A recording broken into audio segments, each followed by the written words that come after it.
The island of Ireland, the place I call home, lies on the western edge of Europe. But it's not alone. A scattering of smaller islands hug its coastline.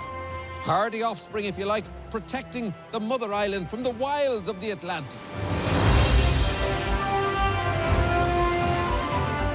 From Rathlin in the north to Cape Clear in the south. From mighty, windswept cliffs to lush, subtropical Edens. These islands have long been a source of inspiration and of myth. They're home to a rich diversity of wildlife. And a wide range of people, too. People trying to live in harmony with the environment. And with a history as old as any in Ireland.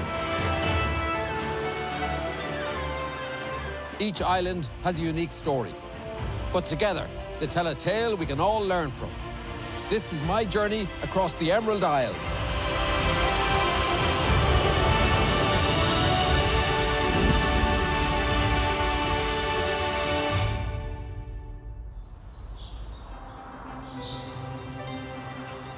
I love being from Ireland.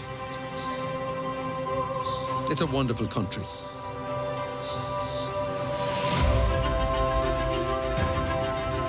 You don't need me to spell out its charms. But what about our islands? As somebody who's lived on a number of fictional islands in my time, I'm enthralled by real ones. Especially the wildly impressive but largely unsung islands off the coast of Ireland. I'm on a thrilling journey around these island gems, and it's a journey of never-ending surprises.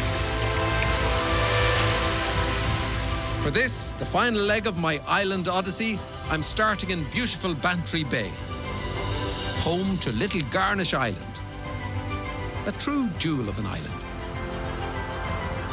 Before heading south to Ireland's most southerly islands, Sherkin and Cape Clear. The end to my spectacular journey.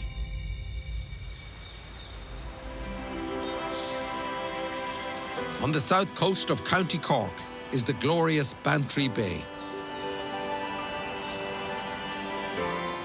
This is my starting point, and for once, my journey's not beginning with a ferry.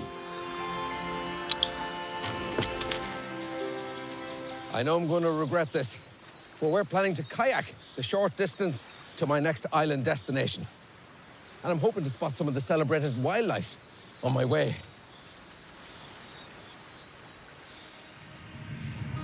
Tiny Garnish Island is nestled in the top corner of Bantry Bay in Glengariff Harbour. The whole island is less than 1 square kilometre. Population, 0. If you don't include visitors, both animal and human. Thanks to the warm waters of the Gulf Stream, the climate here is almost Mediterranean. And joining me on this beautiful morning is National Parks and Wildlife Service Officer, Philip Buckley. So Philip, what are we hoping to see out here? Well, we're hoping to see some harbour seals, or common seals as they're also known. Glengariff Harbour here is one of the main sites in this country for this species, special area of conservation for them. And why do the harbour seals come here? I suppose the habitat is kind of ideal for them in the sense that what they need is a food supply, first of all, so supply of fish and other seafood. But also what they need is a safe place to haul out, as they call it. What's crucial for a species like this, which is here for its most important parts of its life cycle, the molting and the popping, is kind of the peaceful areas that they have to haul out where they won't be disturbed. And you're familiar with this place, are you? I am indeed, yeah. So you'd know the seals personally at this stage, wouldn't you? I would, by name. Yeah. I may not be the world's most natural kayaker, but I'm busy, loving the scenery. And then I see something in the water straight ahead. Oh, look, there's a fella here.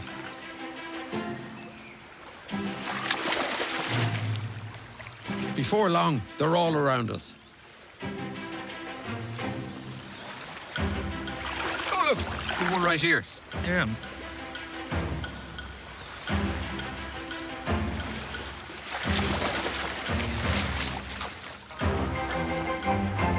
I've never seen so many harbour seals before, and never this close.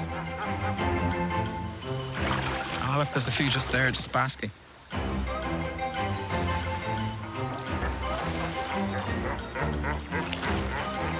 They're simply gorgeous.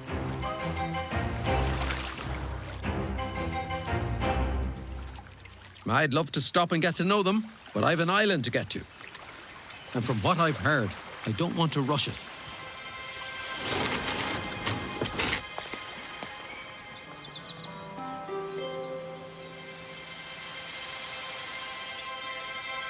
Look at this place.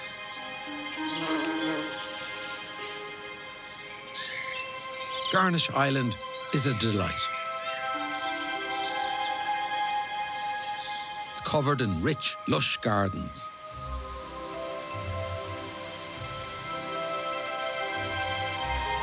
It's all made possible by the Gulf Stream and the protective pine trees.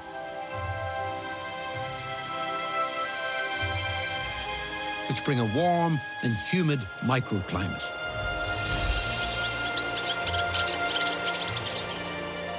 Walking about this place, it really is like being in the Mediterranean, somewhere in Italy, perhaps. If I were to imagine the Garden of Eden, Garnish wouldn't be far off.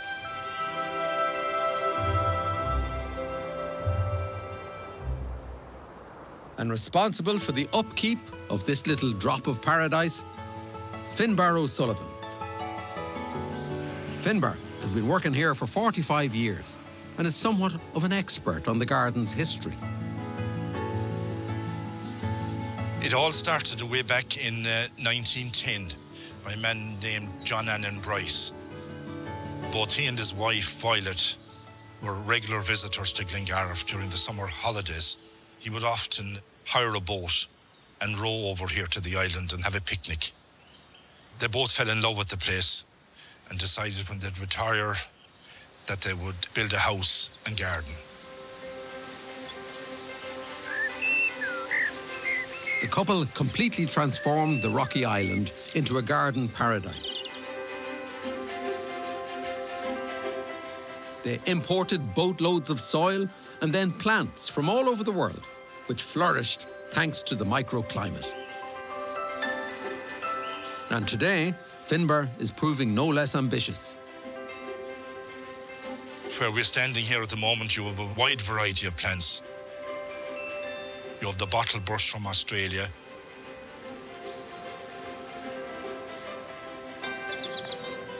You have abutanons from South America. You have the Japanese sacred bamboo. Just to mention a few.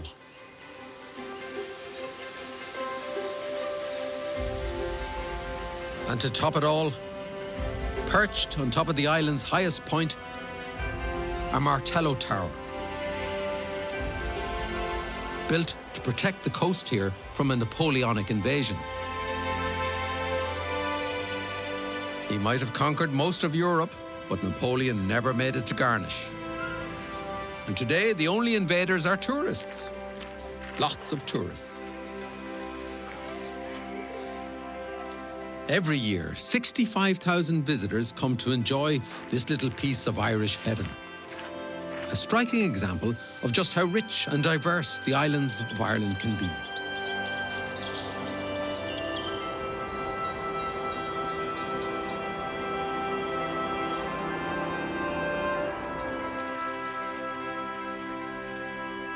For the wildlife, it's the rich and plentiful waters around Garnish that make it such an ideal spot. Below the surface, a thriving ecosystem.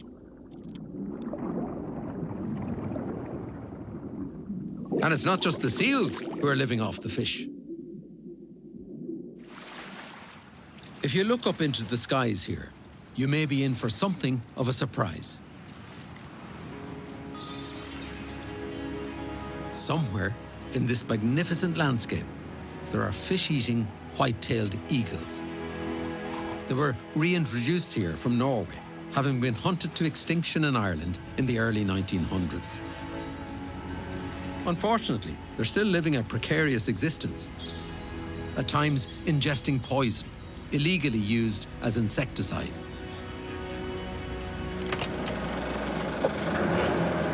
Ever watchful for these majestic birds is local wildlife guide Darren O'Sullivan. If you don't see it for a few days, especially once it starts getting to 3 or 4 days, you do start getting a little bit worried about the eagle, hoping that nothing has happened to it, because the eagles, they have everything up against them, you know. After almost an hour of searching, Darren spots something on the skyline. Okay, so we have got the female eagle is up on top of the tree, just above the nest. You can hear it calling. You can hear the eagle calling. It's got his wings out, so I've been flying in the rain, possibly just drying his wings in the little bit of a breeze that's there now. And then it gets even better. A dramatic flyby.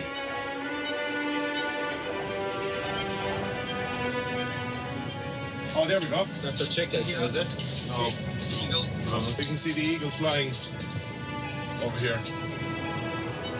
Fully grown, these glorious creatures have a wingspan of over 2.5 meters and talons longer than a lion's claw. It's a pretty amazing sight, seeing the eagle in full flight. See them flying, such an experience. Like if you're here and you have the boat engine off, if they flew over the boat, you will feel the downdraft of the wings, and that is pretty spectacular. It's not every day that you get to see such a graceful creature as, you know, a white-tailed sea eagle.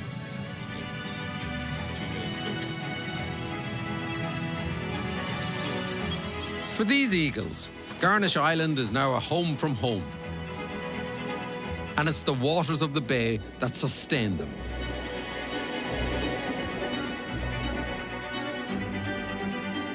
But the richness of the waters here isn't only good for wildlife. It's good for people too. As Philip and I make our way back from Garnish, one highly proficient kayaker is heading out.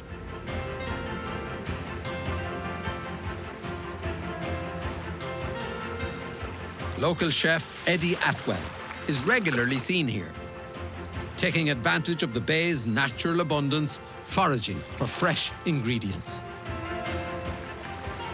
We're sitting on one of the deepest bays in the south of Ireland. The seafood is unreal out there. The sea herbs are unreal out there. The wildlife that just is naturally coming around us is here to eat the same things that we're after. That's why it's so fruitful. It's also nice just to clear the head as well and get out there. It's a pretty good back office. Eddie is head chef at the Eccles Hotel, which overlooks Garnish Island. It's one of the oldest hotels in Ireland.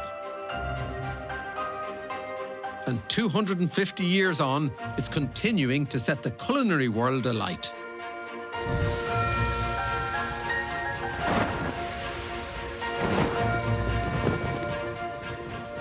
So the focus on the food here generally is to keep it local, keep it sustainable, rather than a lot of air miles, a lot of travel, frozen, all these different things. We're getting it fresh, pumping, and best thing is to taste the raw ingredient.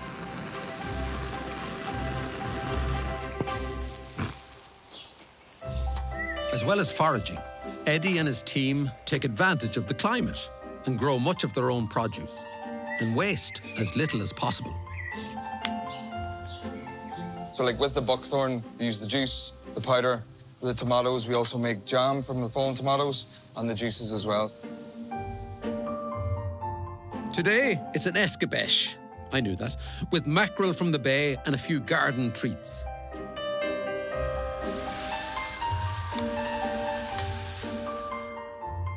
And there are some surprising additions. even ornamental flowers, such as dahlias. The dahlias are fully edible, and we have them all around. They are organic. You can make a lot of interesting things with it, but today it's just for a little bit of garnish. A little bit of garnish. What can be better?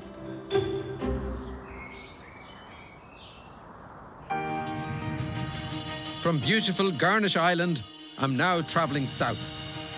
In fact, as far south as I can without needing my passport.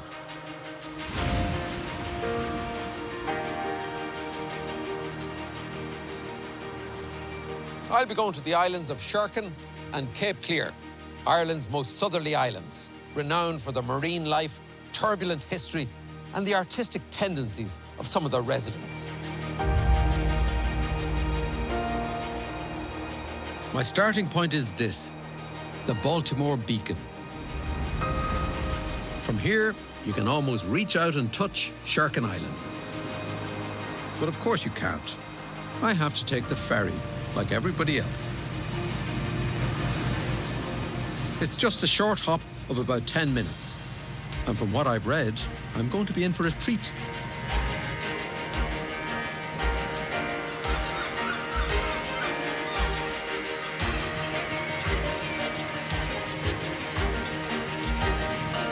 Sherkin's known for its white sandy beaches and magnificent views out into the Atlantic.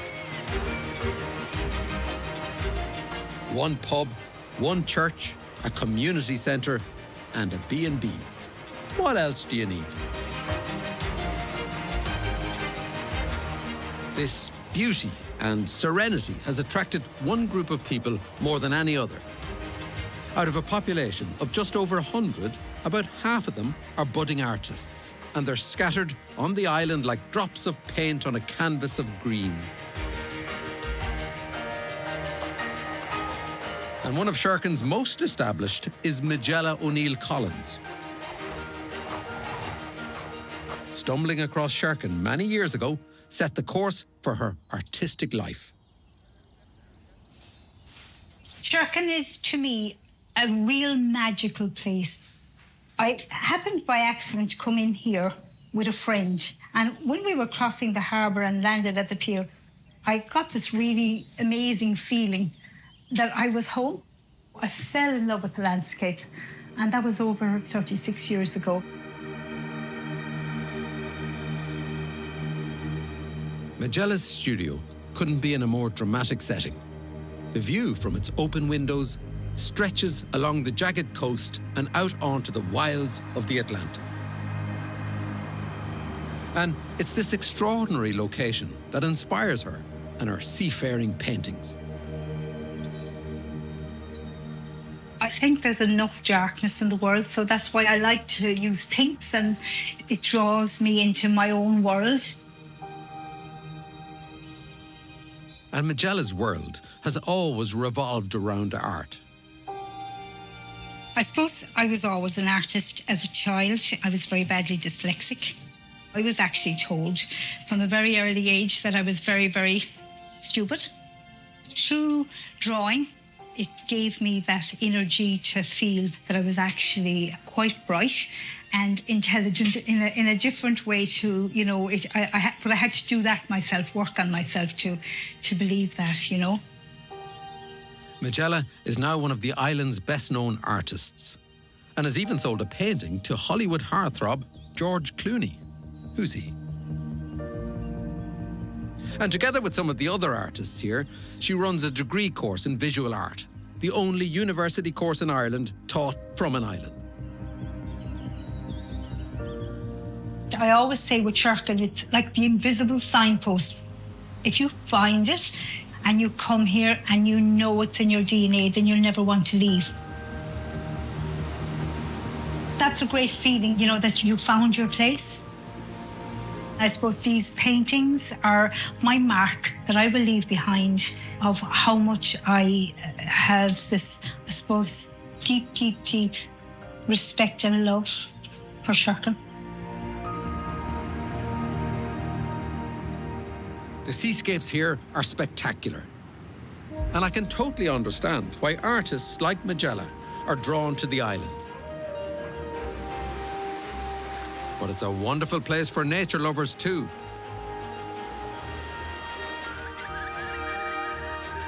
And also for those who like to be out in the water.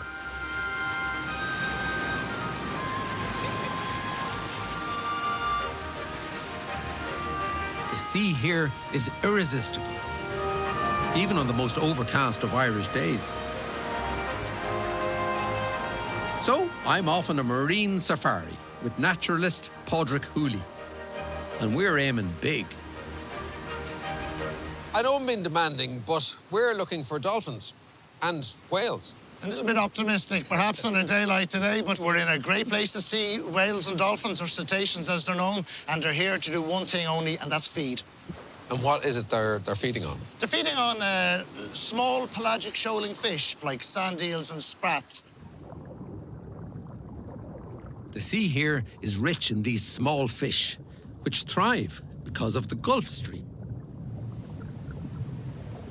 The Gulf Stream is critical because it's what keeps us warm. I mean, our latitude here is pretty much the same as Nova Scotia. So if we didn't have that Gulf Stream, when we're coming out of Baltimore Harbour, we'd have the skipper and his staff or his crew looking out for icebergs. But we're not looking for icebergs. We're looking for the most intelligent of all marine creatures. So what are the signs? Like, what am I looking out for here now? The biggest cue we're looking for is seabirds, because they've got better eyesight than you have, and they've been doing this a lot longer than you or I. What the whales and dolphins are doing is when they're feeding, they're chasing fish up near the surface, and that's bringing them within range of the aerial predators. So as whale watchers, we're kind of cheating a lot of the time. Yeah. We're actually bird watching. Padraig, I greatly enjoyed that chat, but I think it's time to start looking for whales. Absolutely, because, you know, as long as we're chatting, we're not watching. And so we scour the seas, and I try my hardest to pretend to know what I'm doing. I keep thinking I see something, but it's just a wave, I guess. What I always say to people is, if you think you see something, keep it to yourself until you've seen it a second time. And that way you won't keep making an idiot of yourself. I don't want to make an idiot of myself, that's for sure. But all I can see is water. Lots and lots of water. False alarm. We're eternal optimists, us whale watchers. You need a lot of patience, I reckon, as well. Yeah, it'll never be an Olympic sport. Sir David Attenborough never has this problem. By now, he'd have the wildlife eating out of his hand. But after hours of searching, I'm starting to lose hope. Well, not much luck with the whales and the dolphins. I get it. They weren't feeling it today. We all have days like that. Just don't feel like performing.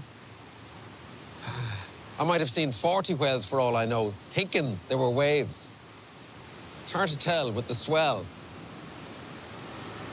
But Sir Ardal's luck's about to change.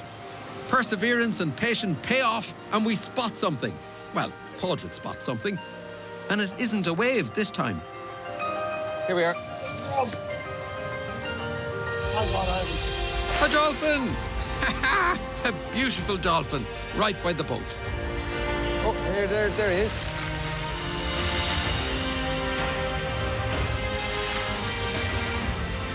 It's a wonderful sight. And best of all, he's not alone.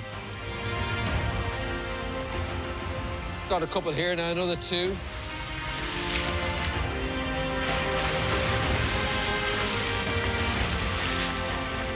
Soon enough, they're all around us.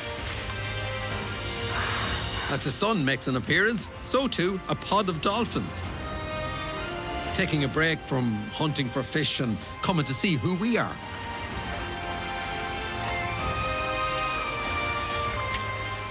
And now, it's as if they're putting on a show, just for us. Finally, I seem to have channeled my inner Sir David.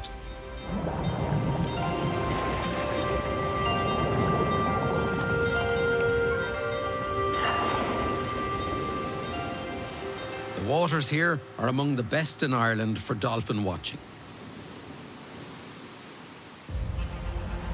And somewhere in the deep ocean here are much larger creatures too.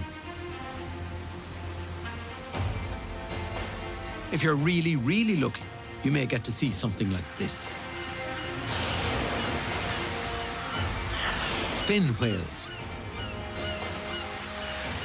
The second largest animal on the planet. They can grow longer than 2 double-decker buses.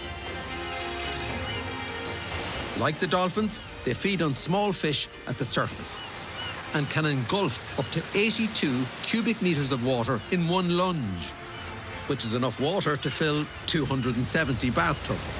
I counted. All these fish are obviously vital to the marine ecology. But of course, somehow we're managing to mess things up.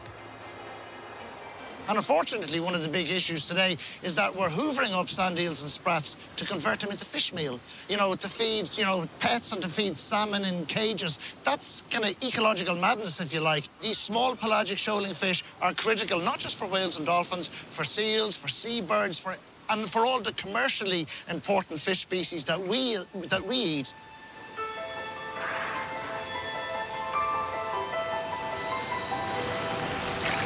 Here, at least for now, the small fish are flourishing. And that's great for these fellas. Oh, it's a joy and a privilege to have them so close. But we have to return to Sherkin, and I bid my new friends a fond farewell.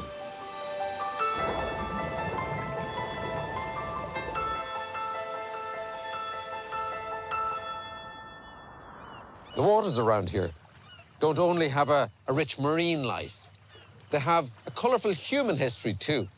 Sherkin Island was the ancestral home of the notorious O'Driscoll clan. In the past, the seas here were treacherous, not only because of the weather. This was pirate country. In the 15th century, these islands were ruled by the O'Driscoll clan. And the source of their wealth? Passing ships. Though feared by outsiders, the clan brought great prosperity to the area and are even responsible for the construction of the friary on Sherkin. A place that author and piracy expert Bernie McCarthy knows well. The O'Driscolls were classed as the outlaws, I think, of the time, the Irish rebels. They used to go out and intercept boats that were on their way to Waterford, which, as you can imagine, caused terrible problems.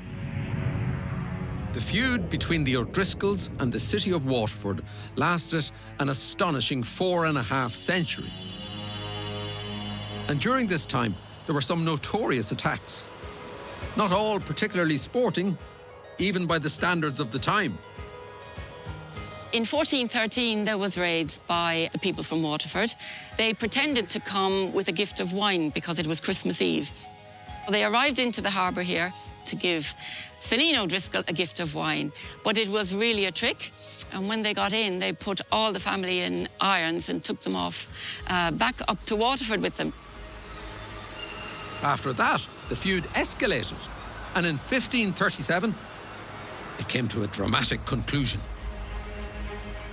The Santa Maria de Soci, a Portuguese boat, was coming along the coast here full of 100 tons of Portuguese wine, heading for Waterford.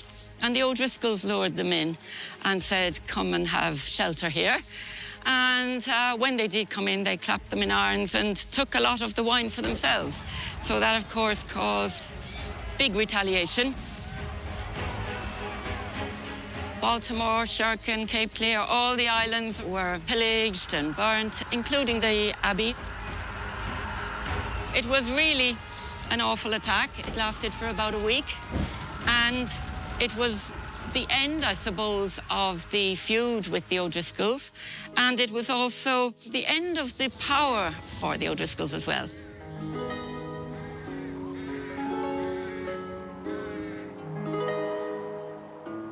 Today, these waters are pirate-free, And that's reassuring because it's time for my next boat trip. Beyond Sherkin is Ireland's southernmost inhabited island, Cape Clear. And that's where I'm heading.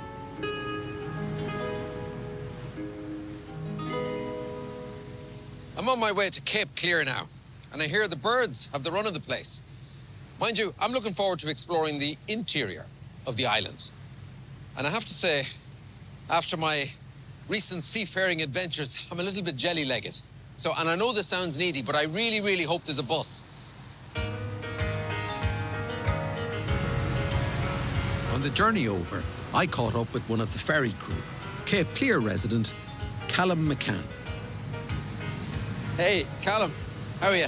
How are you keeping? Yourself? Grand, yeah. Yeah. So you grew up on the island? I did, yeah. Born in 2004, went to school here all my life.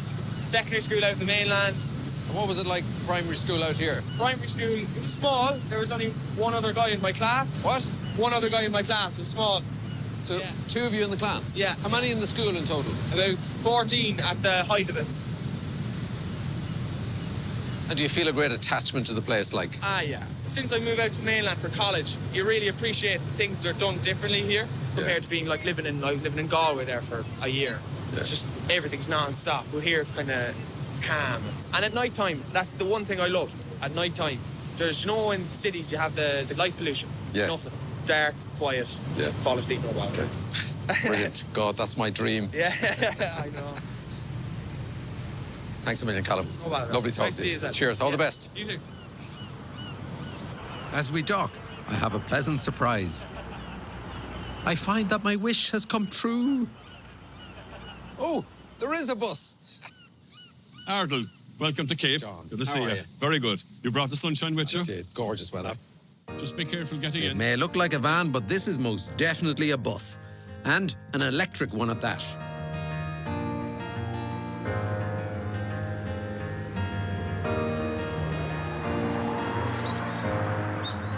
Cape Clear is the first place in Ireland to trial fully electric public buses. An island bus driver, John Collins, is going to show me around. Cape Clear is barely 2 kilometres from Sherkin, but it could be 100. The island looks totally different. It's clearly wilder and so much more rugged. At the start of the 19th century, over 1,000 people lived here. Now, it's less than 150. But our loss is wildlife's gain. The island is renowned for its land-based birds. Do you get stuff here that you wouldn't get anywhere else? Well, you certainly get wildlife. Bird life is prolific here, and we get a lot of unique birds, and people travel from all over Europe. If word gets out that a different bird has turned up in Cape Clear, you'll see within 48 hours groups of bird watchers looking for the elusive bird, As Ireland's most southerly island, Cape Clear is the perfect stepping stone for migrating land birds to rest and refuel. The sheer diversity is extraordinary. It's common to see blackcaps up from the Mediterranean and even pied flycatchers all the way from sub-Saharan Africa. It's a bird watcher's paradise.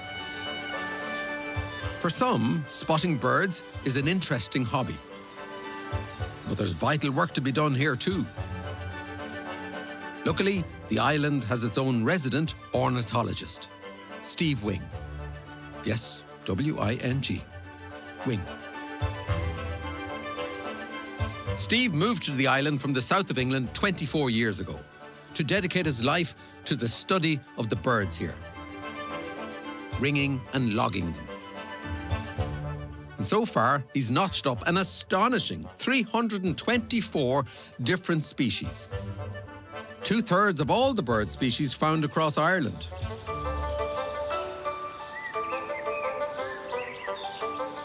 And he's not finished yet. Hidden in the undergrowth here, a mist net. So light and fine, birds get caught up in it without injuring themselves in any way.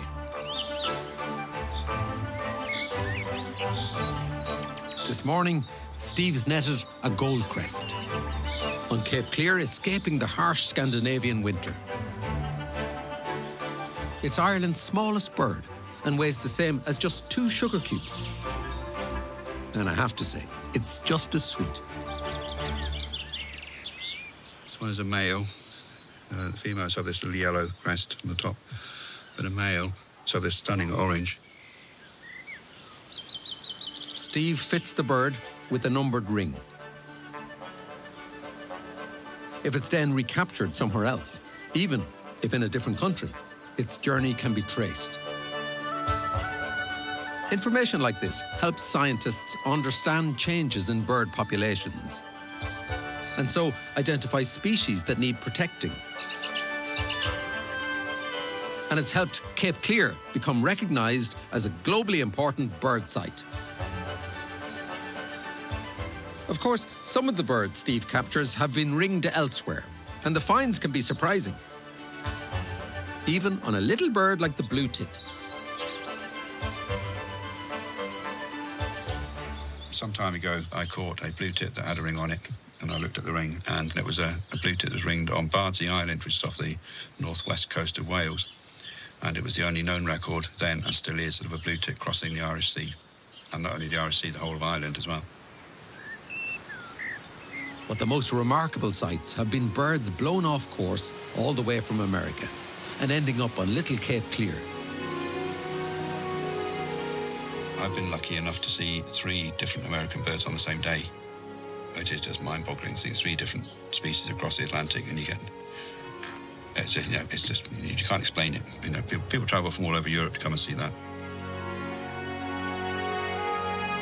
Birds may be the main attraction here, but there's so much more to this very special island.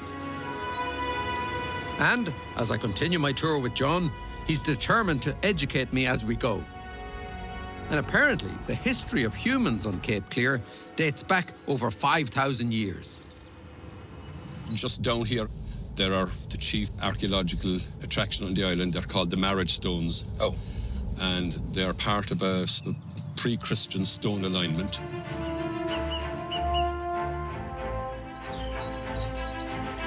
These magnificent standing stones date back to the end of the Iron Age.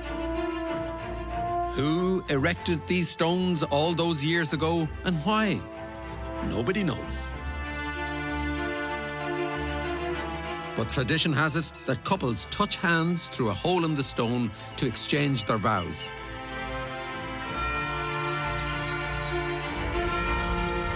I do like John, but I told him not to stop.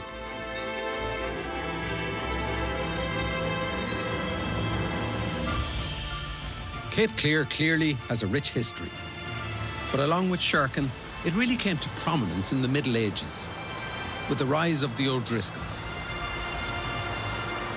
Their wealth is still written into the landscape.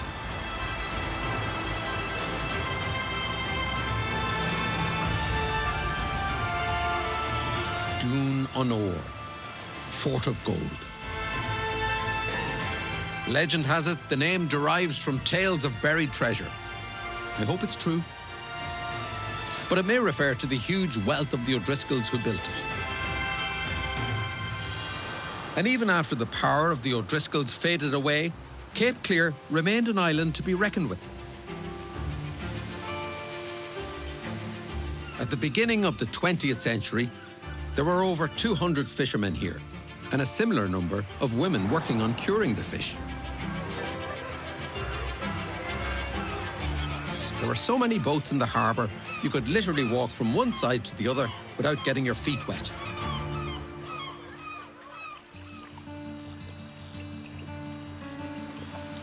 Today, there are no full-time fishermen on the island. But there are former fishermen, like 79-year-old Irish-speaking Michael John Cadigan. Today, Michael makes his living taking tourists out on boat trips. Brian Iskiswa is er kleren, agus ene aan het amo. Roddy den soorten, agus een eigen difference toch gompraat is een morgen. curran sé hin le fórsaí agus brin sé bhuianta mar bhí fa bhí anna bheasa gon ar an farige bhánaí mar díon rewardgus na daoine ní léon rógan mar tá sé timpeall a gánaí. Michael has lived his life at sea. He couldn't imagine it any other way. And now there's satisfaction to be had giving others a taste of life on the water. Ní bhíimiis san saoil chomh tapaigh tóch agus atá an chuideil an tír agus sin éon cír dod istáil má bheallan daoine chun dachtasteach chun dul leihananta saoire agus gan é an dát an timpeallacht bheith mó féin éir agus family díanana beagán ó héh an trasóireachta.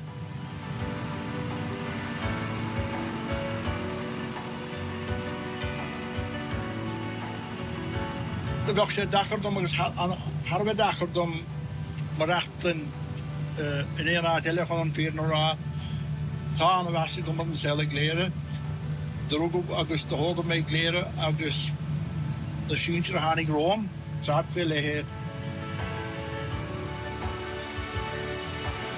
There is a poetry to life here. There's beauty in the landscape and in the people too. And the sea adds more than a drop of wonder and mystery.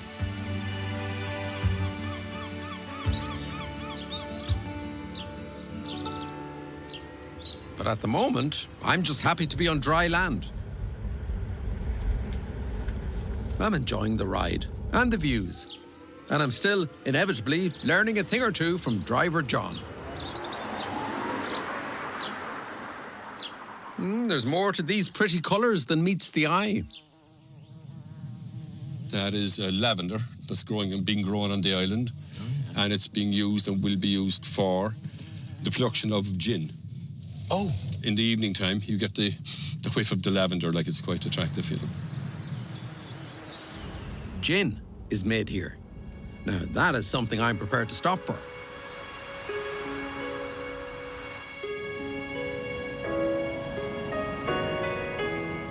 This is Ireland's only offshore distillery. Not bad for an island with fewer than 150 inhabitants. The distillery produces gin infused with local ingredients, grown right here on the island. As well as lavender, these include juniper, honeysuckle, and this, kelp, the largest of all the seaweeds. If there's one thing Cape Clear isn't short of, it's kelp. And there's plenty right on the distillery's doorstep.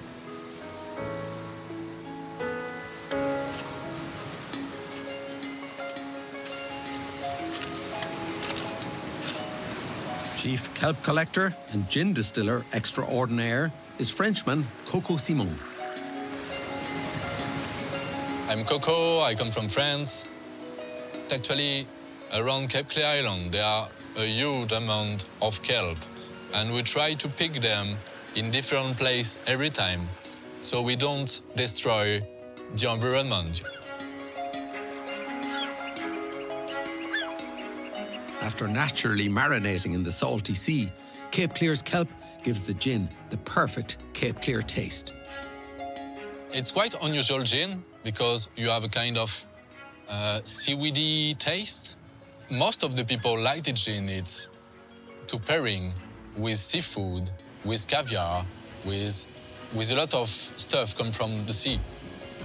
It's a true product, and inside the gin you can literally feel the sea and feel Cape Clear.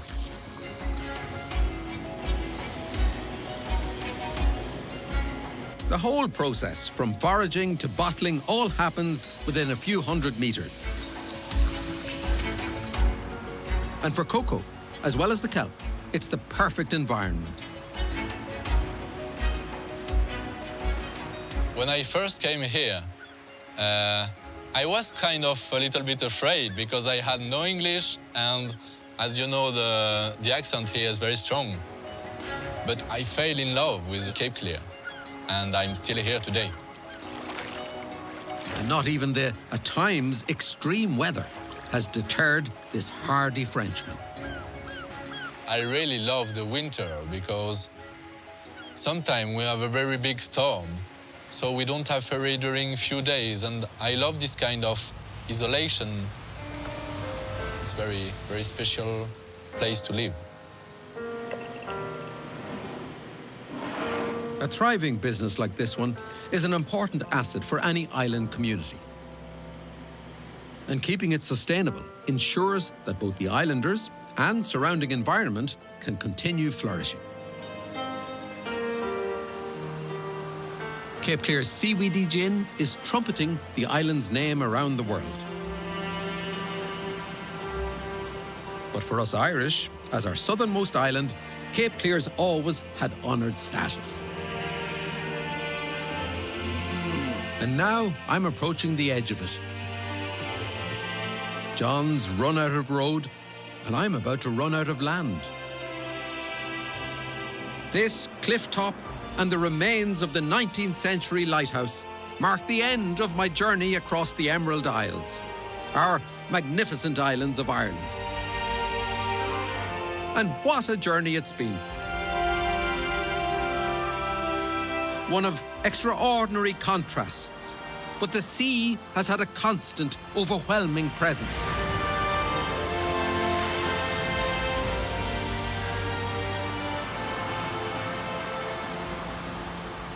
I can safely say this is one of the most beautiful places in Ireland. Looking out there, as ever, one is humbled by the power and the majesty of the sea. Across the Atlantic, America, due south, probably Morocco, Ireland is uniquely situated on the edge of Europe. And Cape Clear, on the edge of Ireland. No one in Ireland lives further south than Cape Clear. But it isn't the country's most southerly point. That lies another 3 miles out to sea. Piercing the ocean surface here, the forbidding Fastnet Rock. Known as Ireland's teardrop. Because it was so often the last sight of Ireland for emigrants heading for North America. Its lighthouse, the tallest in Ireland. A symbol of our relationship with the sea and our union with the environment.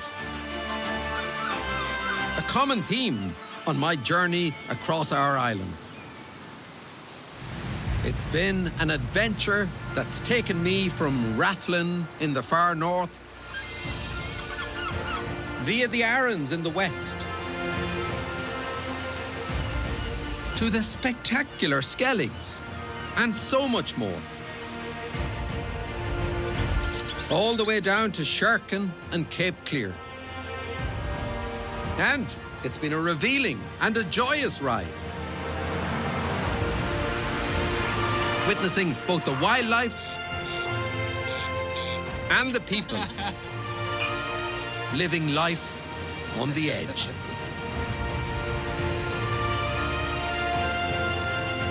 Generations of islanders have not only survived on the edge, but somehow thrived there. Respecting the environment, not cursing it, harnessing it, not fighting it. We can all learn so much about nature and sustainable living from the little islands of Ireland.